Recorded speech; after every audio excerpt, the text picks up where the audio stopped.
makikipagsabayan sa ahonan eh.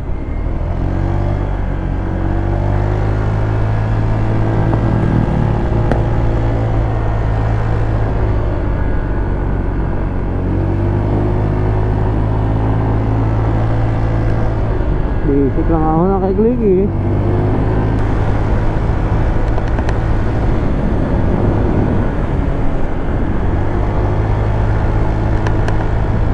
Ganyan no.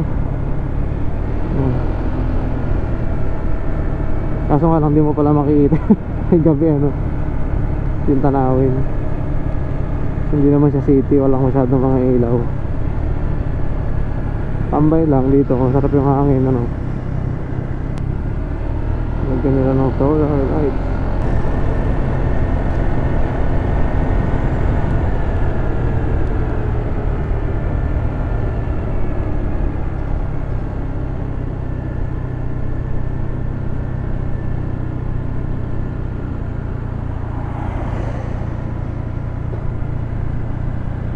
Kaya pala guys,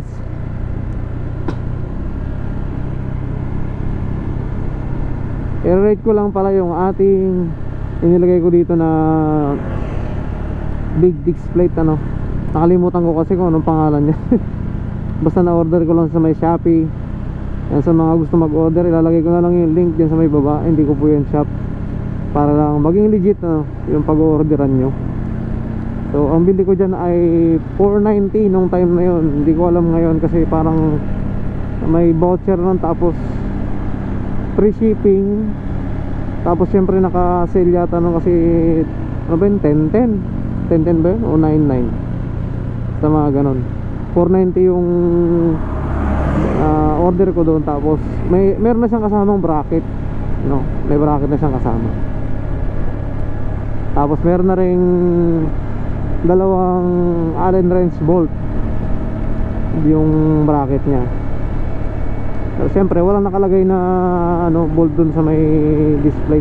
Binili ko yun, inilagay ko dun sa may display na yun, yung 6. So 150 rin bili ko sa may bolt yun. So ngayon, alam nyo naman dito sa amin, mga ahonin, tapos mga palusong, magangkas pa kami nila minsan. Tapos yung takbuhan natin, alam nyo naman kung paano magpatakbo. Maganda naman talaga siya, okay din, malakas din naman tong natin na to. Kaya nga lang, napapansin ko lang pag nag-upgrade talaga ng ganun kalaki na display ay kung ikukumpara mo siya dun sa may ano, sa may dating display na maliit, ay ano, mayroon siyang gaspang, mayroon siyang konting gaspang pag pinipreno mo siya. Nararamdaman mo yun eh. Tapos medyo parang alam mo yun, nanginginig gano'n. Kasi nga na bracketan kasi siya eh, mas umusog yung tawag doon, yung sa may ano niya.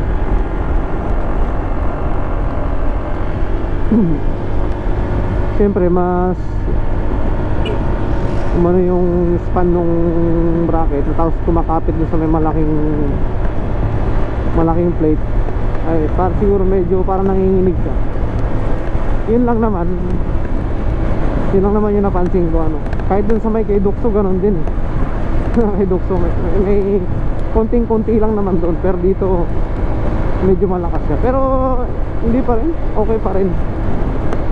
Tapos yun nga, siyempre maporma na siya kumpara dun sa may plate natin na maliit.